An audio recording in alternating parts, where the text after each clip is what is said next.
What is going on? It's your boy Edward from Boxing Fanatico, and today in the Boxing Weekly Recap, we're going to go ahead and talk about Bermane Stiverne testing positive for performance-enhancing drug and the Andre Ward versus Sergey Kovalev fight.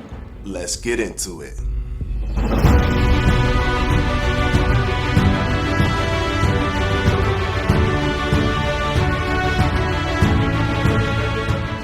Okay, so first thing I want to touch on is Bermane Stiverne testing positive for a performance-enhancing drug. So this is happening a lot now. We are cracking down on a lot of fighters with when it comes to performance-enhancing drugs. People like Andre Berto has been caught doing it, and what's going on is that they're being strict with VADA, being strict with WADA, but there's one strange twist in the Bermane Stiverne story of being caught using performance-enhancing drugs. The WBA will actually not be issuing a cancellation of the fight, even though they found evidence that Bermane Stiverne is using performance-enhancing drugs. Now, this is unprecedented. What they're saying here is that even though you won't be as penalized as you were in the past. I guess they really want to start the process of getting them to the fight so that they can have that person be the mandatory for Deontay Wilder's belt. But this is setting a very dangerous precedent for fighters to feel that they can pay themselves off to use performance-enhancing drugs. However, this doesn't remove the taint that comes with the knowledge of the fans and everyone else finding out that you are using performance-enhancing drugs. So a fair warning to all these fighters that think that they can just go ahead and buy themselves into fights while using performance-enhancing drugs. You will run the risk of tainting and damaging your entire career.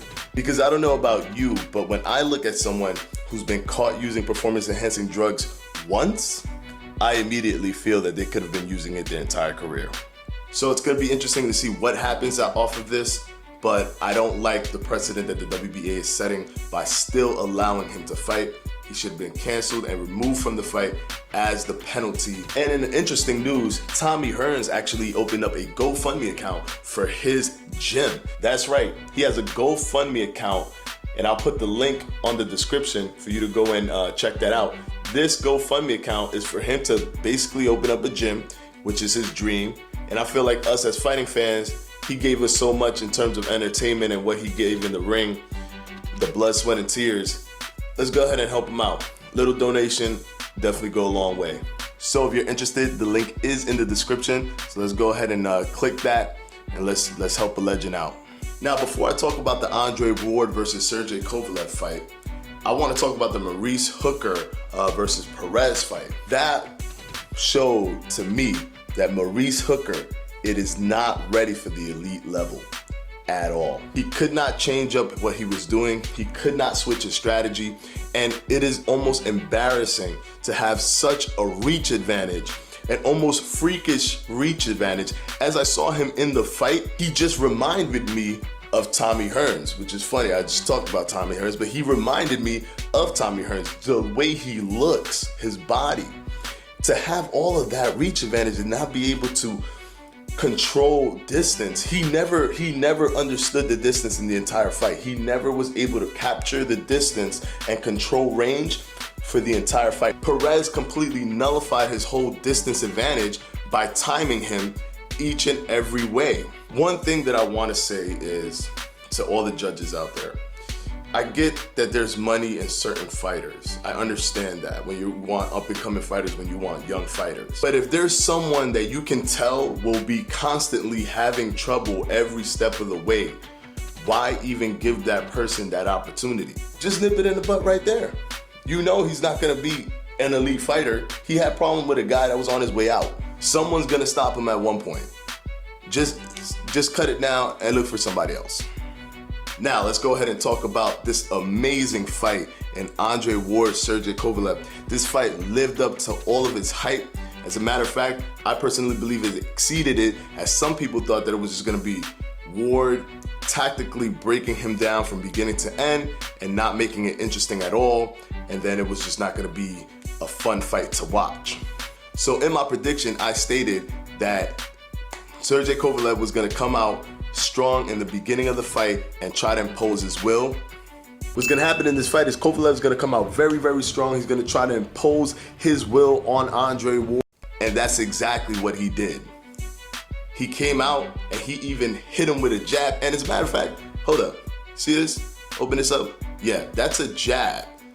Even the picture that I used was accurate. And then I stated that Andre Ward was gonna start using his technical prowess to take control of the fight.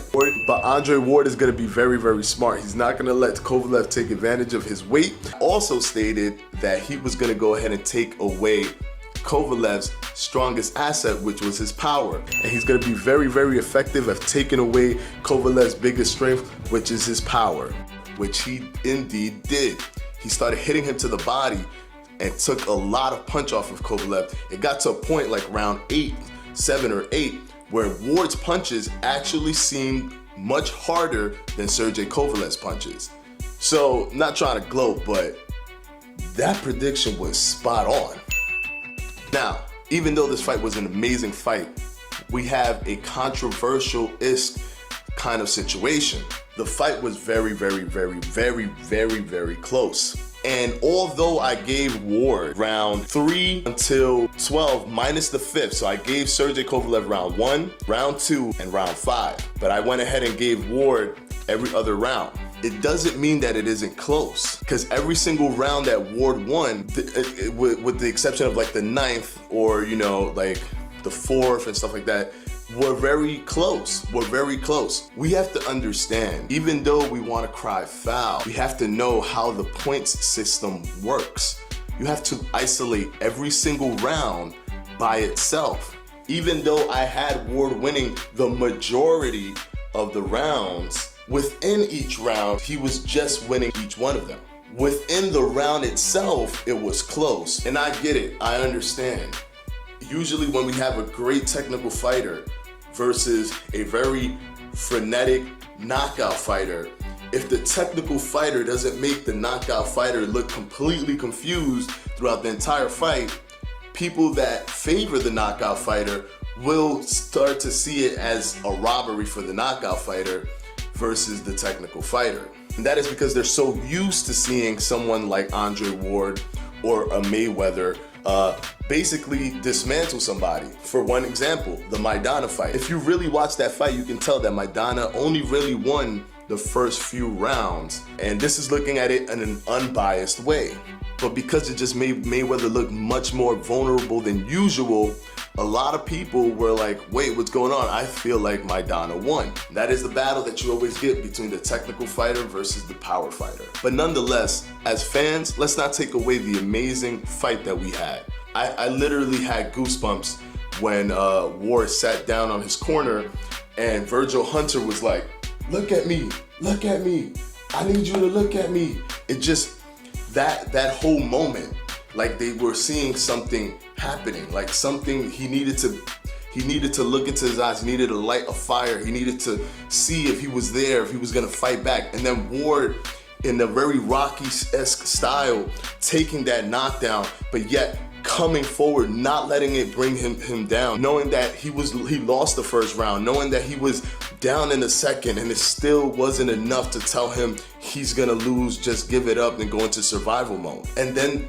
the whole fight, although there wasn't any more knockdowns, was so exciting because that black cloud of Kovalev's power was just looming the entire fight. You felt that even though Ward was being technically savvy in certain points, that at any moment, if one of those punches connects from Kovalev, it's over. I mean, the first punch was a jab and it completely rocked him. But that looming cloud did start to dissipate a little bit when Ward was connecting those body shots. It reduced Kovalev's power.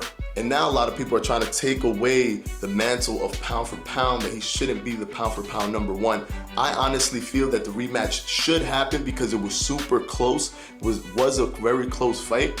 But he still should be pound for pound because he deserved it. If they would have called the fight a draw, I would have accepted it because it was a very close fight. If they would have gave it a Kovalev, I would have accepted it because it was a very close fight. They gave it to Andre Ward, and I still accept that decision because it was a very close fight. And for all of you guys that's crying foul, saying, oh, it should have at least been a split decision, this is why nobody wants to watch boxing, this is why the boxing is a robbery, blah, blah, blah. That doesn't make any sense, because what you're basically saying is that every judge should know what the other judge is gonna do and make sure to strategically make it a split decision so that people don't think it was such a one-sided fight. No, look at the scorecards. It was 114 to 113. How razor thin can you get? Whoever would have won round 12 on their cards, on most of their cards, would have won the fight, which was Andre Ward. So that's as close as you can get. It wasn't a robbery.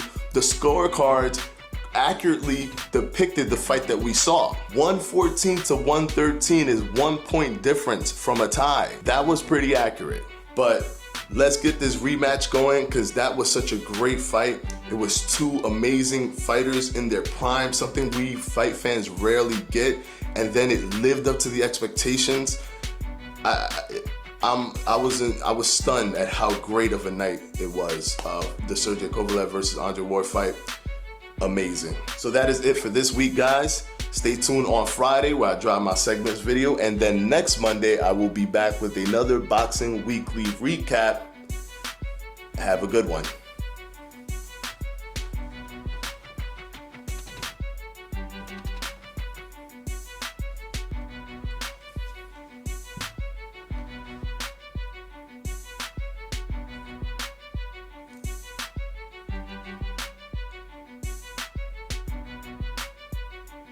Oh, what the hell? Oh, hell no. What?